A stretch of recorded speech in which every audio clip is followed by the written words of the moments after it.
לכולם. לפני ימים אחדים הציג שר המשפטים החדש תוכנית בזק לשינויים מרחיקי לכת במערכת המשפט. למעשה מדובר במתקפה שלוחת רסן על מערכת המשפט. משל הייתה אויב שיש להסתער עליו ולהכניעו. למרבה הציניות, הוגי התוכנית מכנים אותה תוכנית לתיקון מערכת המשפט.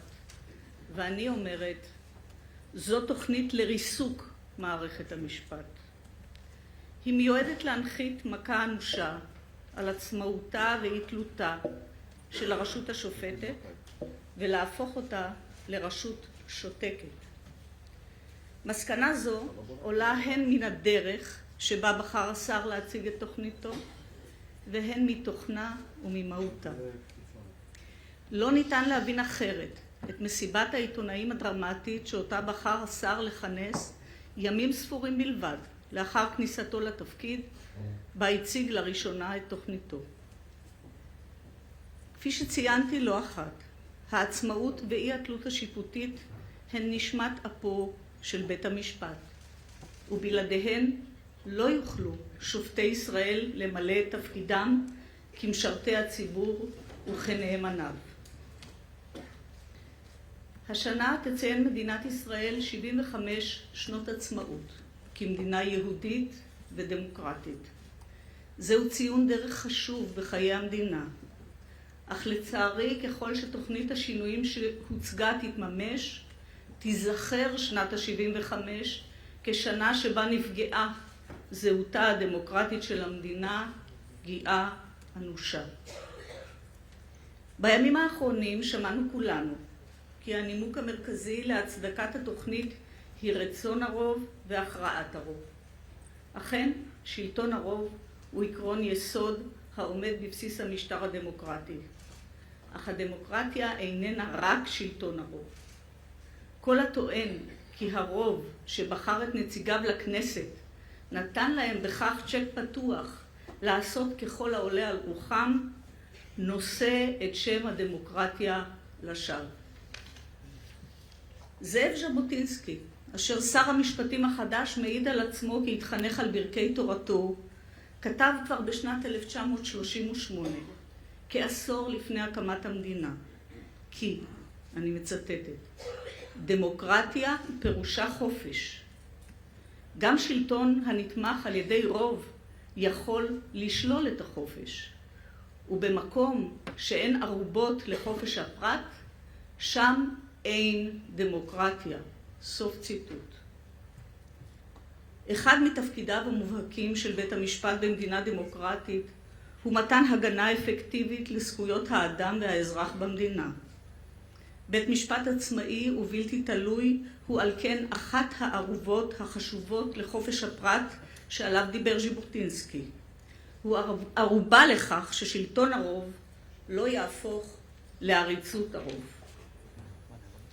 מה מבקשת תוכנית השינויים של השר לעשות? למעשה, היא מבקשת ליטול מידי השופטים את הכלים המשפטיים המשמשים אותם להגנה על זכויות הפרט ועל שלטון החוק. התוכנית מדברת על פסקת התגברות אשר תשלול מבית המשפט את האפשרות לבטל חוקים הפוגעים באופן בלתי מידתי בזכויות אדם חוקתיות ובהן הזכות לחיים, לקניין, לחופש התנועה ולפרטיות, וכן זכות היסוד לכבוד וכנגזרת ממנה הזכות לשוויון והזכות לחופש הביטוי. פסקת ההתגברות המתוכננת נותנת הכשר, ביטול פסקת ההתגברות המתוכנן, נותנת הכשר לכנסת בתמיכת הממשלה לחוקק באין מפריע חוקים שיפגעו בזכויות אלה. לכן טועה מי שחושב שפסקת ההתגברות מתגברת על בית המשפט. לאמיתו של דבר מדובר בהתגברות על זכויות אדם של כל פרט ופרט בחברה הישראלית. כלי משפטי נוסף וחשוב שאותו מבקשת התוכנית ליטול מידי השופטים הוא עילת הסבירות, אשר מכוחה פוסל בית המשפט במקרים מתאימים החלטות של רשויות השלטון שנפל בהן פגם מנהלי, למשל של שרירות, התעלמות משיקולים רלוונטיים ועוד. המצדדים בביטול עילת הסבירות טוענים כי מדובר בהחלטות ערכיות ומקצועיות, וכי לצורך בחינת מידת הסבירות של החלטת הרשות אין לשופט כל עדיפות על הגורם השלטוני שקיבל את ההחלטה. זהו בעיניי טיעון מוקשה. אם אין מקום להחלטה ערכית של השופט בעניין סבירות ההחלטה השלטונית, השלב הבא, על פי אותו היגיון, הוא אולי כי אין לשופט כל יתרון מקצועי לקבוע מהו ספק סביר לצורך זיכוי של נאשם בפלילים.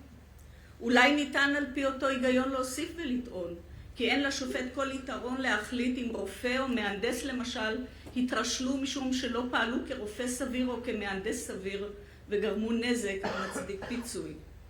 למעשה, גם ההחלטה עם צדדים שהתקשרו בחוזה נהגו בתום לב ובדרך מקובלת היא החלטה ערכית, ואולי גם בעניין הזה אין לשופט עדיפות. מכאן קצרה הדרך עד למחיקת פרקים שלמים בענפי המשפט הישראלי השונים, הטובלים כולם באמות מידה ערכיות שעל השופט לבחון ולהכריע בהן. שאלה אחרת היא, עד כמה יודע בית המשפט לנהוג בריסון ולעשות שימוש זהיר ואחראי בכלים המשפטיים שבהם מדובר, דהיינו פסילת חוקים בשל פגיעה בלתי מידתית בזכויות אדם וביטול החלטות של רשות שלטונית מחמת היותן בלתי סבירות באופן קיצוני. דומני כי לאורך השנים הוכיח בית המשפט שהוא אכן נוהג בריסון ובאחריות ואינו עושה שימוש שלא לצורך בכלים אלה. המצדדים בתוכנית השינויים מנסים לצייר תמונה אחרת, באמתלה למימוש תוכניתם. אך הנתונים מספרים את האמת ומלמדים כי מדובר בטענות שווא, וכי השינויים שפורטו בתוכנית לא זו בלבד שאינם נדרשים על מנת לאזן בין הרשויות, מימושם הוא זה שיפר את האיזון העדין ביניהן, הפרה חמורה ומסוכנת.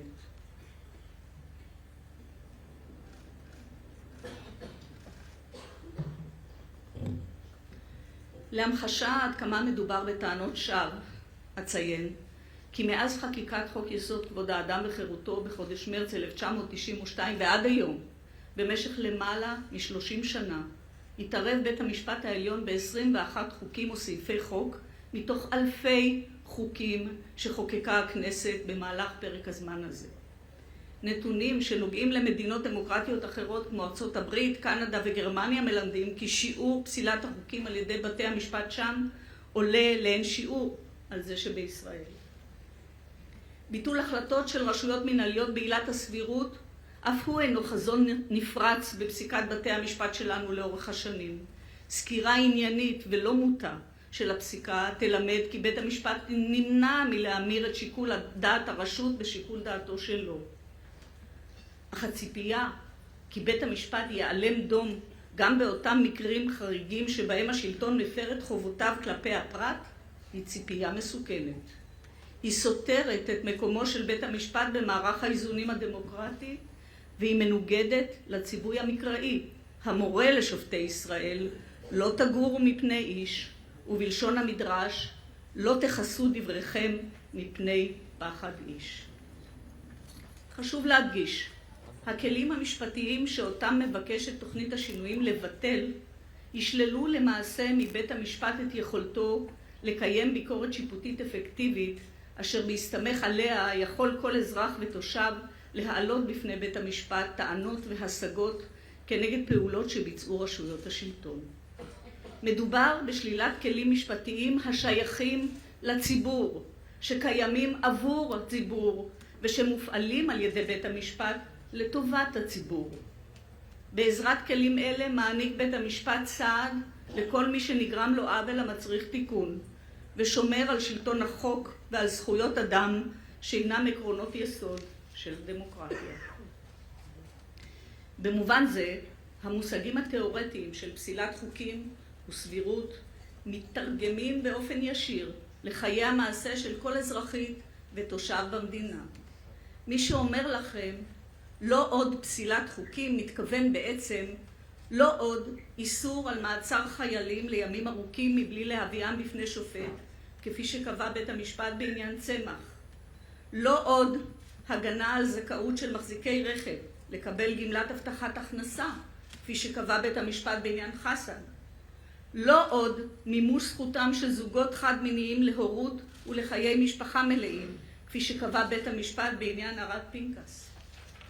ומי שאומר לכם לא עוד פסילת החלטות בלתי סבירות באופן קיצוני, מתכוון למעשה לא עוד איסור על ניתוק חשמל לאזרחים בעלי קשיים כלכליים ורפואיים, כפי שקבע בית המשפט בעניין מויסה. לא עוד מיגון מלא לכל מוסדות החינוך בעוטף עזה, כפי שקבע בית המשפט בעניין וסר. לא עוד ביטול הגבלות מחמירות על חופש הביטוי הפוליטי בעיתונים ובהפגנות, כפי שקבע בית המשפט בין היתר בעניין שניצר ובפרשות רבות אחרות. לא עוד חיוב מועצה מקומית להקים מקווה עבור נשים שומרות מצוות ביישוב שהרוב בו חילוני, כפי שקבע בית המשפט בעניין כפר ורדים. ולא עוד הגנה על זכותם של ילדים בעלי צרכים מיוחדים לקבל חינוך מיוחד חינם, גם כאשר שולבו במסגרות החינוך הרגיל, כפי שקבע השופטת דורנר שנמצאת כאן בעניין יתד. לא עוד, ואלה רק דוגמאות אחדות. במילים אחרות, אם החלטות השלטון יהיו סוף פסוק, ובית המשפט יהיה נטול כלים למילוי תפקידו, לא ניתן יהיה להבטיח הגנה על זכויות באותם המקרים שבהם רשויות השלטון תפגענה בהן בחקיקה או בהחלטה מנהלית במידה העולה על הנדרש. למרבה הצער, צבר היוזמות שמתרגש עלינו כמבול ובחיפזון אינו מסתפק בפגיעות האלה, והוא כולל גם שינוי מבני עמוק בהרכב הוועדה לבחירת שופטים ובמתכונת עבודתה.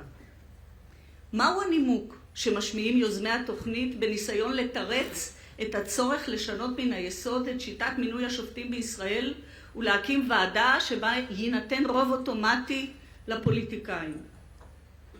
הנימוק העולה בהקשר זה הוא כי שופטי ישראל בוחרים כביכול את עצמם בחדרי חדרים וללא פרוטוקול. אין אמת בטענות האלה. הוועדה לבחירת שופטים במתכונתה הנוכחית עוגנה בחוק כבר בשנת 1953, 5 שנים לאחר קום המדינה, והועתקה בשנת 1984 לחוק יסוד השפיטה. ועדה זו בוחרת את שופטי ישראל בכל הערכאות, והיא כוללת 2 שרים, בהם שר המשפטים העומד בראשה, וכן 2 חברי כנסת, 2 חברי לשכת עורכי הדין ו3 שופטים. עיון בדברי הכנסת מלמד כי הוועדה במתכונתה זו הוקמה מתוך קונצנזוס רחב של הקואליציה והאופוזיציה בכנסת באותה עת, באשר לצורך להבטיח את אי תלותם ואת עצמאותם של שופטי ושופטות ישראל. חבר הכנסת מנחם בגין, שהיה אז באופוזיציה, אמר במליאה, ואני מצטטת: אנחנו באים להבטיח את אי תלותם של השופטים, ולשם כך עלינו להבטיח במידת האפשר גם את אי תלותם של ממניהם. סוף ציטוט. ובמקום אחר הזהיר בגין מפני מצב שבו, ציטוט, הממשלה היא שתמנה למעשה את שופטינו. אלה דברים שנאמרו על ידו בשנות ה-50 של המאה הקודמת. הוועדה לבחירת שופטים פועלת במתכונתה זו שקבועה בחוק כבר 70 שנה, ולאף גורם אין בה רוב אוטומטי לבחירת המועמד המועדף עליו. כדי לבחור שופט לבית משפט השלום או המחוזי נדרש רוב של 5 מתוך 9 חברי הוועדה, וכדי לבחור שופט לבית המשפט העליון נדרש רוב מיוחד של 7 מתוך 9, והדבר מחייב הסכמה רחבה בין חברי הוועדה. אין לכחד. אף שיטה למינוי שופטים אינה חסינה לחלוטין מפני אירועים חריגים, ולכל השיטות יש יתרונות וחסרונות. אך בסופו של דבר, השיטה הישראלית למינוי שופטים היא מאוזנת, מקצועית ומבטיחה ייצוג הוגן ומלא לכל הגורמים הרלוונטיים. לא בכדי זוכה השיטה שלנו להערכה רבה בעולם, ובזכותה מונו בישראל לאורך השנים אלפי שופטים ורשמים מצוינים אשר עשו ועושים את מלאכתם במסירות ומתוך מחויבות עמוקה לשלטון החוק ולציבור הישראלי כולו. הטענה הנוספת כאילו הליך הבחירה בוועדה מתבצע בחדרי חדרים וללא פרוטוקול, אף היא משוללת יסוד. הדיונים בוועדה מתועדים בפרוטוקול מלא ומפורט. חלקים מהפרוטוקול הם חסויים, בדיוק כשם שתמלילי ישיבות הממשלה חסויים אף הם. אך כל חלק שניתן לפרסם, למשל אותם חלקים שאינם פוגעים בצנעת הפרט של המועמדים, מתפרסם לציבור. הטענות חסרות היסוד המועלות כנגד השיטה הקיימת לבחירת שופטים נועדו לחסות על הסיבה האמיתית שבגינה פועלים הוגי תוכנית השינויים, והיא הרצון להביא לפוליטיזציה מוחלטת של מינוי שופטים בישראל בדרך של הקמת ועדה לבחירת שופטים אשר בה יהיה לפוליטיקאים רוב אוטומטי. מכך בדיוק הזהיר בגין בשעתו באומרו כי יש למנוע מצב שבו הממשלה היא שתמנה למעשה את שופטינו. אזהרה זו הייתה נכונה אז והיא נכונה גם היום. במהלך שנות כהונתי כנשיאה, חלפו מאז כבר למעלה מ5 שנים, חזרתי והדגשתי כי הרשות השופטת פתוחה לשינויים וחותרת כל העת לשיפורים. לאורך השנים אף ביצענו שינויים ושיפורים רבים כדי לייעל ולטייב את השירות הניתן על ידינו לציבור, תוך הסתייעות בחידושים טכנולוגיים ובדיגיטציה.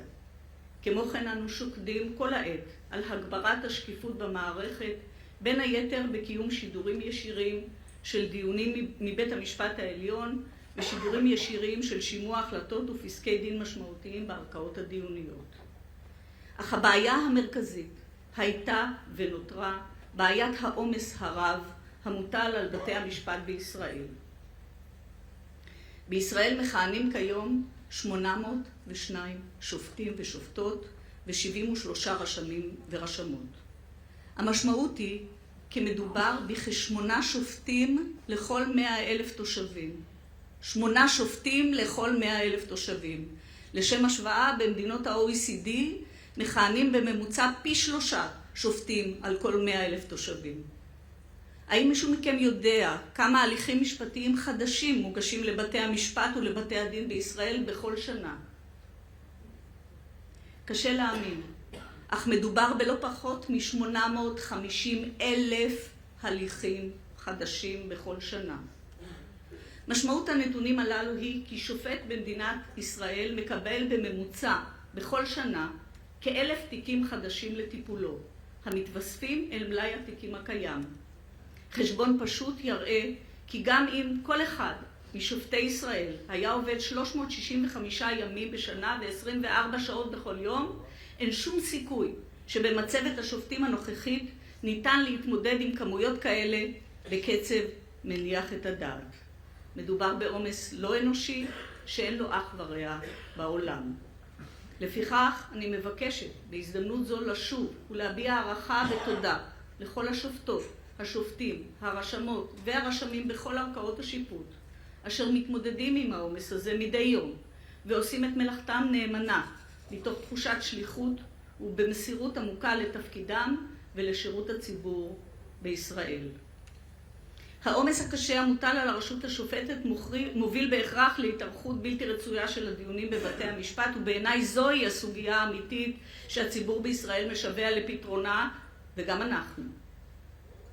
לכן בפגישת העבודה הראשונה שאקיים עם השר, אציג לו את הבעיות האמיתיות שעימן מתמודדת הרשות השופטת ואת הצורך הדחוף לחפש כל דרך להקל מן העומס המוטל על השופטים כדי לייעל את ההליך המשפטי ולקצרו לטובת ציבור המתדיינים בכל הערכאות.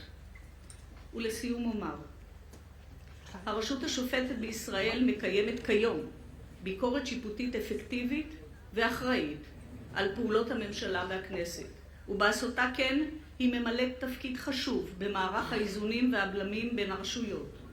האיזונים והבלמים הללו עומדים בבסיס הרעיון הדמוקרטי שעליו הוקמה מדינת ישראל. האחריות לשמירה על שלטון החוק ולהגנה אפקטיבית על זכויות הפרט בישראל אינה מוטלת על כתפי הרשות השופטת בלבד. הרשויות האחרות נדרשות אף הן לעמוד במשימה הלאומית החשובה הזו. תוכניתו של שר המשפטים החדש איננה תוכנית לתיקון מערכת המשפט, היא תוכנית לריסוקה. היא תפגע פגיעה אנושה בעצמאות ובאי התלות של השופטים וביכולתם למלא נאמנה את תפקידם כמשרתי ציבור. משמעותה של התוכנית הזו היא על כן שינוי זהותה הדמוקרטית של המדינה לבלי הכר. אדוני השר, לא זו הדרך.